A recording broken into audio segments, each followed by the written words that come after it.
बिस्मिल्लाहिर्रहमानिर्रहीम। अस्सलाम वालेकुम। आप देख रहे हैं नेशनल न्यूज़ और मैं हूं सुबान कुरैशी।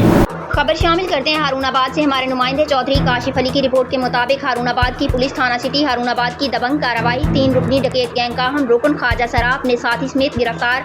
मुलजिम से लाखों रुपए नकदी, मोटरसाइकिल और असलहा बरामद। हारूनाबाद से हमारे डिप्टी ब्यूरो चीफ खालिद सहर के मुताबिक डीपीओ बहावलनगर नसीबुल्लाह खान की हिदायत पर और सर्कल डीएसपी राव सलीम की सरबराही में पुलिस थाना सिटी हारूनाबाद के एसएचओ माजिद इकबाल ने अपनी टीम के हमरा बर वक्त कार्रवाई करते हुए 3 रुकनी डकैत गैंग के अहम रुकन टिक टॉकर ख्वाजा सराफ को उसके साथी समेत धर लिया। पुलिस ने दौरान तफ्तीश मुलजिम से मुख्तलिफ वारदातों में लूटी गई लाखों रुपए की नकदी रकम और चोरी किए मोटरसाइकिल और असलहा बरामद कर लिया है। इस मौके पर डीएसपी राव सलीम का कहना था कि मुलजिम हारूनाबाद में होने वाली मुतअद्दिद संगीन वारदातों में मुलविस था।